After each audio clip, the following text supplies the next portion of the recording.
It says it's preparing, but It's working. It says it's working. okay. So I'm going to hit record then. Hold on 1 second. Sorry. All right. And now, sorry, 1 second. I lost my thing here. Okay. Hi. Welcome to this month's Sifwork Comics Chat. I'm A. A. Rubin, filling in for Jessica Mason today. And we are very happy to have Joe Kelly as our guest today, talking about the Marvel Character Wheel. Joe Kelly is a celebrated comic book writer, screenwriter, and co-founder of Man of Action Entertainment, known for redefining Deadpool and writing the acclaimed Superman story, What's So Funny About Truth, Justice, and the American Way. He also co-created Ben 10 and Generator Rex with his partners in Man of Action, and wrote the award-winning graphic novel I Kill Giants. Currently, he is the writer of Amazing Spider-Man for Marvel Comics, and we are thrilled to have him with us today. So, Joe, whenever you're ready, we are all ears. Great. Well, thank you so much. Thank you for having me. I hope that this is something that's informative for everybody. Basically, what I wanted to talk to you about is a tool that I was taught very early on in my days at Marvel called the Character Wheel, and I have used this my entire career. I find it to be a really useful diagnostic tool, and it seemed like something that would be pretty cool to share with people. I believe that this works across all media. Doesn't matter if you're doing comics, novels. It's a really useful tool. I think it works screenplays, TV. Bigger the cast, probably the better. The more useful it becomes. And I've got a little presentation for it, so we'll go into that. I will screen share and take you through it. So let's see. Here we go. All right. Alrighty. So this is the character wheel. This was taught to me, like I said, way back when I started at Marvel. Um, I was approached. Well, I was at NYU at the time for screenwriting. I was in the master's program in the dramatic writing program of Tisch School of the Arts. And a couple of new editors came and wanted to start a program to try to recruit new talent. So I helped run that program, and that's ultimately how I got into Marvel. I can talk more about that later if you like. But they used to have a thing that they did at Marvel. They still do it, just in always in different formats, called the assistant editor class, and it was a way to try to bring everybody up to the same level of storytelling knowledge and technique, so that they could ultimately be suited to succeed as editors at Marvel. Sometimes it was stuff about story. Klaus Janson sort of famously taught about inking and how to appreciate good inking and what doesn't work. So it was a really cool class. And Mark Grunwald used to teach this character wheel. So this, I've always attributed it to him. I don't know where he got it from. Shortly after I learned it, he passed away very unexpectedly in the late 90s. So I never got a chance to ask him where he learned it from. But I always give him the credit because otherwise I would not know this thing. Um, so what does it do? The wheel it's a diagnostic tool. So I offer this up as a way to look at story, look at cast without being prescriptive about it. This is not a you have to do it this way or it doesn't work. But this is an excellent tool, and I use it, like I said, to analyze all sorts of stories. Mostly what it does is it takes character conflict and helps you understand how you are breaking that out among your supporting cast to ensure that there is conflict in every scene, that you have built a world that reflects the inner conflict of your main character. Um, it gives you it gives you grist for the mill to keep the scenes spicy. We'll get into that, um, to ensure that you are populating every scene with characters that automatically generate conflict. Um, then functionally, the wheel itself makes sure that you have identified a plot purpose for every character, as well as an emotional purpose for every character. Uh, and you can put capital letters in front of any of these. Sometimes the emotional purpose can be very small. I would always encourage you to go as big as possible, but it helps make sure that you've thought that through. Like, does this character suit more than just he's my boss? Like, is there something else going on with that character? So that's awesome. And I think that when you use this properly, it gives you a sort of full sense, like a 360 view of your cast, and make sure that the themes and the scene constructions are ultimately richer. So that is the goal of this tool. The way it was taught to me, and the way I have always taught it, is to use Spider-Man because it's a really easy way to look at this. But I do think this works kind of across the board. You can take your sort of favorite media and favorite stories and dissect them using this tool if you want to see if it works for you to get a better understanding. But Spidey is a really easy one to get. So with great power comes great responsibility, right? We've heard this for many, many years. One of the best lines ever written, but really encapsulates what Spider-Man is about, right? Now, great power and great responsibility from a thematic point of view are more than just the literal superpowers and the literal responsibility that Peter has, right? This is the dynamic of his internal conflict. This will always be the case. And if just in case you don't know, Peter Parker was bitten by a radioactive spider and given the proportionate strength, agility, and powers of a spider. But while he was trying to figure out what to do with those powers, he was kind of a punk kid, let a robber get past him while he was trying to be a professional wrestler. That robber killed his Uncle Ben. And as a result, he lives with a lot of guilt and realizes that he has a responsibility to use his power for good. But in this case, when we're looking at his conflicts, he's always being pulled between the poles of great power and great responsibility. So what does the power side mean? It definitely means the fun and the fantasy of a superhero comic. It's his crazy powers, he's running along walls, he's fighting crazy bad guys, all sorts of fun stuff there. But it also means the exploration of like power and excitement of a young person, right? So this is representative of Manhattan versus the suburbs. We were just talking about the suburbs before, right? Manhattan is this very exciting place where cool things happen versus his house in Forest Hills, right? Its power means more than just literal superpowers. It's excitement, it's riches, it's knowledge, it's all the things that sort of a young person might aspire to.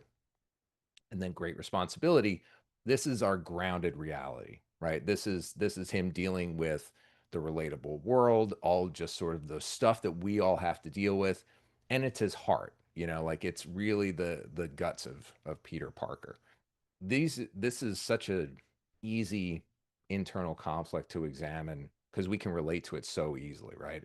I have big dreams and aspirations, and I have bills to pay, and I have reality I have to deal with, and I've got parents or kids or people that are pulling at me on my responsibilities. So that we're going to take that as Peter's sort of internal conflict, and we're going to see how do we exploit that.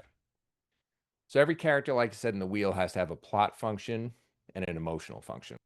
So the plot function is as literal as it sounds, right? What position does this character fulfill in your story, in your plot? So just in this obvious example, J. Jonah Jameson, who is the head of the Daily Bugle, he is Spider-Man's boss. He's Peter Parker's boss. That is his plot function. He's going to get jobs for him. He's going to give him money. He's going to often withhold money. There's going to be a lot of problems with J. Jonah Jameson, but that is his plot function. His emotional function is going to pull at Peter's guts, right? He's always forcing Peter to question himself. He's aggravating Peter all the time. Like he's clearly an antagonist for him in the series. He puts a lot of self-doubt into Peter because he's always saying that Spider-Man is a menace, right? He wants to sell newspapers, and picking on Spider-Man's a great way to do that. This is all on the early continuity. And so he's constantly undermining Pete's self-worth, his value, etc. So plot function, he's my boss. He hates Spider-Man. He's trying to sell papers. Emotional function, he's undermining my self-confidence. He's undermining my security. So that's the difference between those two parts. And I think if you have both of those for every character really simply laid out, the character becomes a lot stronger. Sometimes we get stuck where we're like, I know this guy's cool, but I don't, that's it. Like they're just a cool character. That's okay for a little while, but if they're going to be part of an ongoing cast, they really have to draw something out of your main character. So this is how I do it. All right, now it jumped automatically. Sorry about that. So now we're going to break down the full cast. We start with the love interest. Uh, it was a book for young people. They wanted to populate it with lovely ladies for Peter to date. Now, this continuity is the college continuity, so it's not the very beginning of Spider-Man, but it comes a little bit later.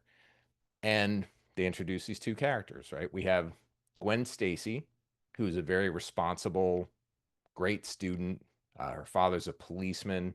She very much likes Peter as a smart guy. She totally respects him as just Peter Parker, as smart fellow student Peter Parker, and has a really big crush on him that takes time to evolve.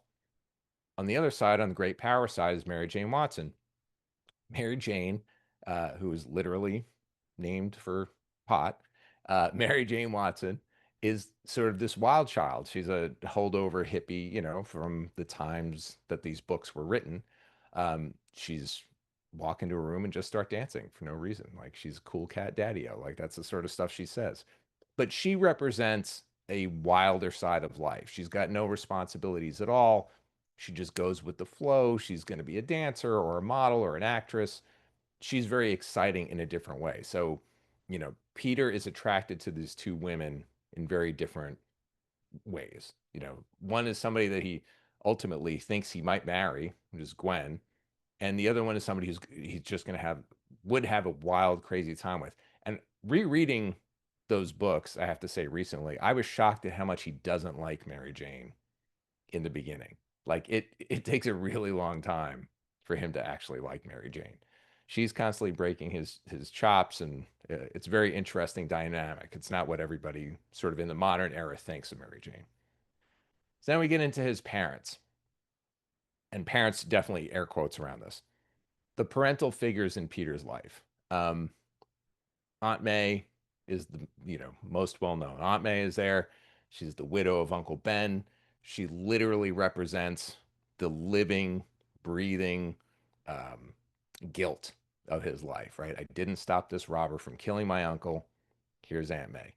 From a plot function, this is a woman who raised him and who's quite old and frail. Like every time he looks at her sideways, she's breaking a hip or falling down or needs medication. She's going to the hospital. Like he has to take care of Aunt May a lot. So that's a plot function for her. But emotionally, she's the living representation of guilt. Every time he looks at her, it's like, oh, if I did the right thing, I would have taken care of Uncle Ben. He would be alive. So that's that. And then we already talked about Jonah Jameson. Jameson is definitely not like a literal father, but he's a father figure. Later on, there's some other characters that can sort of fill that role too. And again, this is a pretty dynamic tool, so you could pop him out and you could put in Captain Stacy, Gwen Stacy's father. There's other characters you could put in there for our purposes. J. Jonah Jameson and Aunt May are the two parental figures. And then we get into friends, again in quotes. On the great power side, there's Flash Thompson. If you know that early continuity, Flash is a jerk. He's not a great guy. They all kind of hang out together in the sort of Archie comics of like, oh yeah, we all pick on each other, but we still hang out. But Flash is a bully to Peter, essentially. But he's also captain of the football team, right? So plot side, he is the big man on campus. He's kind of a bully for Peter. He's a rival. Functionally, on the emotional side, he represents a life Peter could have. You know, if he just cut loose with his spider powers, he would be absolutely the greatest football player, basketball player, all sports, that his school has ever seen. He could be the hero that Flash is to so many people. So the power that Flash represents is attractive to him, but he keeps himself from it. Harry is this kind of chuckle-headed good friend. Harry goes through a bunch of different roles in the early continuity. Takes a little while for him to settle in as like just a good friend to Peter. But he's a buddy. He's not as smart as Peter. He often needs help from Peter. So he is a literal friend that Peter's always kind of helping through school and deal with his problems. Emotionally, I think he represents uh, what life would be like if Peter had regular parents. Um, I think he pulls at Peter's longing to have been brought up by his actual parents because he's adopted by Aunt May and Uncle Ben. Um, I think there's a lot of stuff you could weave in for Harry and why they're still friends. But that's our cast. So when we pull this out and we lay everybody out together, you see how everybody's arranged in this wheel. We take the characters who are the most diametrically opposed. They're the ones on the great power side or the great responsibility side, and we arrange them so that we have our love interests on opposite sides, our friends, our parents. And what this does is it kind of gives us a little heat map of a visual representation of who will create the most conflict for Peter in a given scene, right? Now, the more obvious ones that overlap on a plot function, so the parental roles, if those two each want something from Peter in a story, J. Jonah Jameson says, "I need you to get down to the docks. The vulture is going crazy.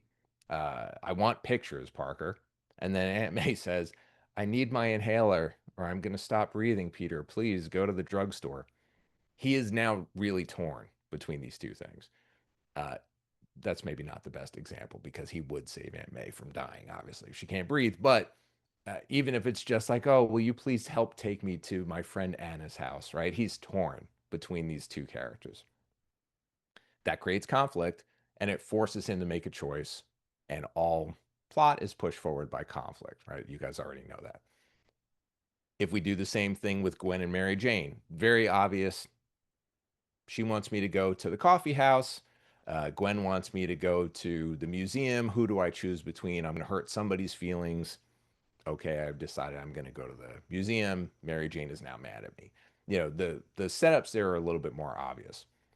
But what's kind of cool is that because we know that the characters on one side pull him towards responsibility, on the other side pull him towards power and excitement, if you start to mix and match some of these components, it creates kind of a cool scene. So, for example, if we're trying to figure out what to do with Peter in a given scene, and it's like, all right, Aunt May, we know she's going to anchor him down, but J. Jonah Jameson's not calling him for this particular moment. What if we bring in Mary Jane?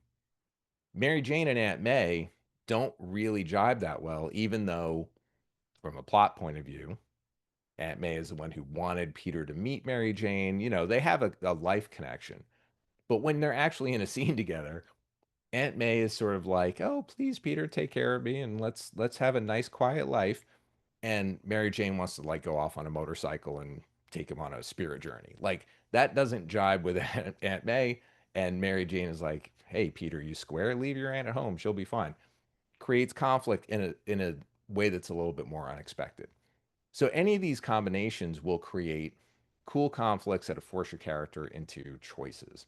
And we haven't even talked like I'm not talking at all about like superpowers or any of that stuff because the supporting cast is not about that. It can be, but the supporting cast generally speaking is, who are the sort of humans that are just going to keep the humanity boiling through the story. This is soap opera, right? This is the sort of stuff that's going to keep a readership for a long period of time.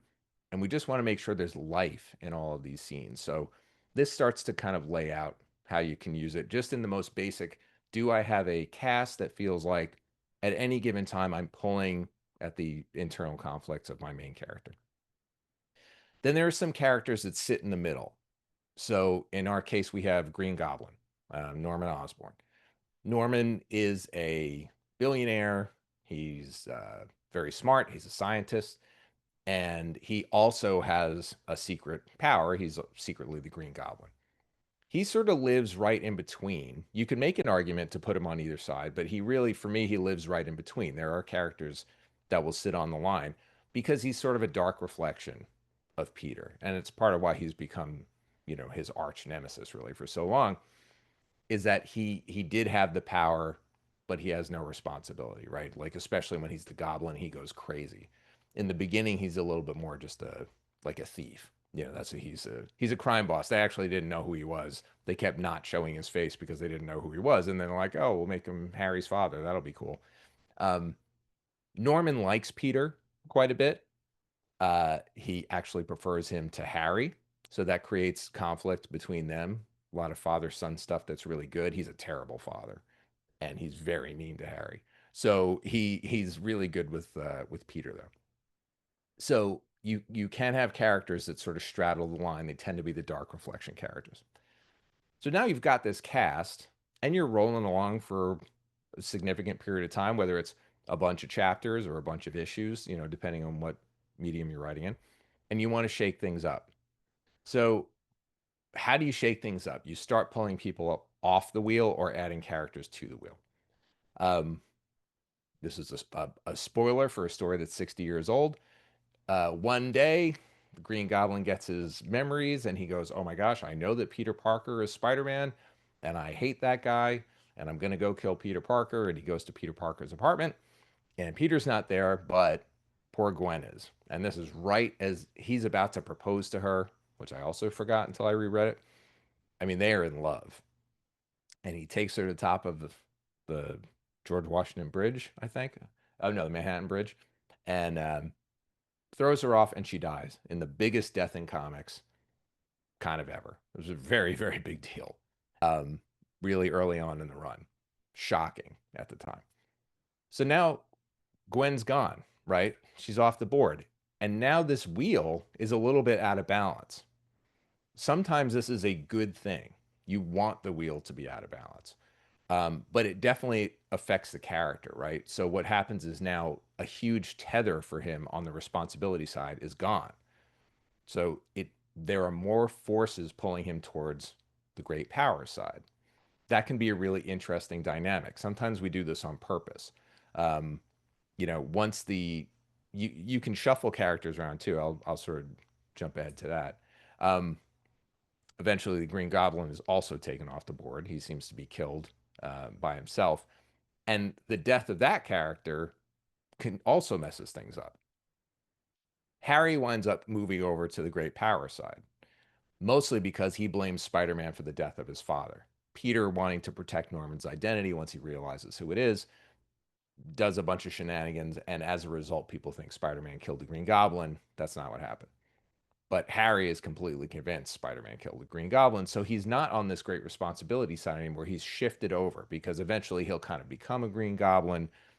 He'll do a lot of things, but he's obsessed with Spider-Man. He's no longer Peter's friend. He's Spider-Man's enemy. So now we see that this is completely shaken up. The status quo of the world right now is very out of balance. And like I said, sometimes you want that from jump. Sometimes you don't want to design a balanced cast. When I did Deadpool, Deadpool's a character who wants to be good, but is constitutionally incapable of being very good. So you build a world. I built a world where if I was, you know, wants to be good, doesn't do such a great job being good, I would put more characters in the supporting cast on the evil side, right? I would have more characters pulling him towards his darker angels and less characters pulling him towards the good side. And that's how his whole world was built. He had really only two people that believed in him. You know, in the early run, it was Blind Al, even though she was sassy and his crazy, weird prisoner roommate. She actually thought there might be something in him that was decent. And then there was Siren, who was it was a early romance from predated me, but he was kind of had a thing for her. So those are the two good in his life. Everybody else was on the other side. Everybody else was pulling him away, and that's what I wanted for that character. So rebalancing the cast will happen eventually. Um, I don't know why the slides are jumping automatically. I have a ghost to my slideshow. You will eventually hit a point then where a wildly unbalanced wheel might not feel good. You're just like, wow, Spider-Man is really suffering. Like everything is pulling him to this power side. it doesn't feel correct to me anymore. Like I feel like I've got to ground him again. And so what winds up happening is you can move characters around. Mary Jane, after the death of Gwen Stacy, it takes a while, but eventually she starts to settle in as a really positive force for Peter. She becomes like a proper friend. She sort of lets go. She's always still kind of a wild child, but she starts to act like a more responsible friend. So now she's over on this side. The wheel starts to look a little bit more balanced. Flash Thompson moves over. Flash was always a fan of Spider Man and didn't really like Peter. He goes away to Vietnam. He comes back. He's a little bit different. He's a little bit more mature. He starts to be a pretty good friend as Harry is obsessed with destroying Spider Man. Harry becomes a Green Goblin. That makes things even nuttier. Now, I don't put Harry in the middle, though you certainly could swing him over. Mostly he becomes a Green Goblin over the course of time because he's kind of lost his mind and his obsession with Spider-Man is really burrowed into his skin. But you see how the cast has started to move around, right? This kind of helps facilitate the illusion of change that you have to do, sustain over the course of many, many years when you're doing a long-running series. But it keeps it fresh, right? Same characters, same pieces, but we're mixing up how the soap opera gets played out. They sort of have this cast for a very long time, and then ultimately Mary Jane, and Peter get married. So they introduce the Black Cat. Um, Black Cat shows up as a spoiler for the marriage because it might have been, even though it was many years coming, might have been a little premature for this character's arc to have him settle down. So they introduced this sexy new femme fatale for Spider-Man, and again, she is interested in Spider-Man. She doesn't really care who's under the mask. She is pulling at Spidey. Mary Jane is always pulling at Peter in a responsible fashion now. So now we have a more balanced wheel. It's a little bit crazier. It's certainly far from where we started. Aunt May and J. Jonah Jameson are still where they're at in this particular version, but J. Jonah Jameson eventually moves over once he finds out Peter's identity. There's a whole bunch of shenanigans you can do to keep the cast feeling vibrant. But you can see that even with people moving around, the dynamics that will pull at Peter Parker slash Spider-Man are intact. You are always going to get cool, interesting stuff out of Spidey. If you keep these scenes, oops, sorry, I paused by accident. If you keep these characters in each scene, they will play against one another and force Peter into choices, which is what we want. One thing that I don't normally go deep into, but I just figured I would mention, people often ask whether or not you can do this with an ensemble project. Can you do, with a team book if you're writing the X-Men? And the answer is yes. In part, it becomes a very crazy looking chart. And I won't go deep into it because it takes a long time to explain this. But the way I start to break down an ensemble book kind of looks something, let's see if I can, yeah, something like this. So when I wrote JLA, I wanted to make sure that I was building conflict within the team as well as within their own characters. So if you picture each of these logos as that character wheel from before, every one of these characters has people in their lives, right? Superman has mom and pa and all the people at the planet. Batman's got Alfred and the kids and all the craziness. Everybody's got their own satellites. But within the team, there are certain dynamics that we're exploring. So when I was doing Justice League, I was sort of looking at, okay, if I broke down this cast into sort of who's the most all powerful, sort of godlike characters versus the most human. And then I had this open hand, closed fist, which is sort of not who's literally a pacifist, because obviously these are superhero comics and people are going to beat each other up, but it was who is a little bit softer in their approach, a little bit more humanistic, I suppose, in terms of trying to de-escalate fights versus the more, the hawks, like the people who wanted to come in and butt heads and smash heads. Um, and you start to build the cast out. And if you know these characters, you may feel like they could go into different quadrants, but just dropping them in quickly, you start to see how, okay, the types of conflicts between Superman and Batman, they are the farthest apart in this version of the wheel. They are going to sort of naturally always come to loggerheads. Um, Green Arrow and Green Lantern, they're a little bit closer. They're both humans, but they're still on opposite sides of how do you treat people? How do you dispense justice? Same with Flash and Green Lantern. Flash and Green Arrow would also, they're in the same quadrant, but they're farther apart. So you get a little bit of conflict there too. This is when I would do this, it gets really messy. I used to draw these wheels out on like a full piece of oak tag and have all these different lines connecting them for what are their relationships. That I find helpful is just my own weird mental bookkeeping. Um, but you can do it. You can take the sort of basic tenets of the character wheel and apply it to a cast. So that's basically it. That is essentially how you use the tool. I'm gonna turn this off, and I hope that that makes sense. I think that it's really useful, like I said, as a diagnostic. If you have a story and you're just like, I don't feel like there's enough character conflict, you can sort of plug your characters in here, go, do they have a plot purpose? Do they have an emotional purpose? And is everybody all on one side? Is it just, am I only have antagonists or I only have a world where I'm not exploring this character conflict of my main character in a robust way. Everybody is just pulling like, yes, it's very obvious you're a responsible human. You should never go off and have an adventure. Then you've got to look at the cast. This can help do that. So I don't know if well, there are going to be questions, I suppose, but if there are questions down the road, please feel free to submit them and send them in. I'd be happy to try to answer them if I can. I hope that this is helpful, and I just want to encourage you to always, whether you use a tool like this or not, just keep writing. I mean, this is the sort of stuff that you will get to on your own.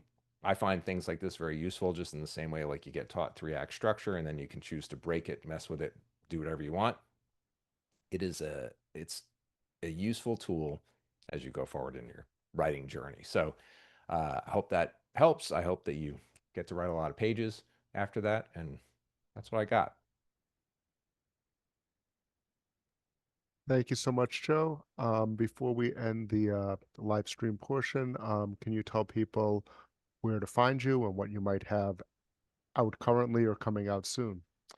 Sure, thank you. So I currently most of my work is on Amazing Spider-Man. So we started my run in April. So it comes out every 2 weeks. If you're a comic book fan, please check it out. The art's been Pepe Larraz and John Romita Jr. With some guest stars in between. It's been a really wonderful time. I'm very proud of it. So give it a look. We just came out to issue 975 just came out, which is my issue 11, but it's 975. So we are on the road to Amazing Spider-Man 1000, which is very exciting. And part of Man of Action. So there's always some Man of Action stuff bubbling around. We're working on some games and some stuff I can't really talk about yet, but keep your eyes out for more Man of Action stuff.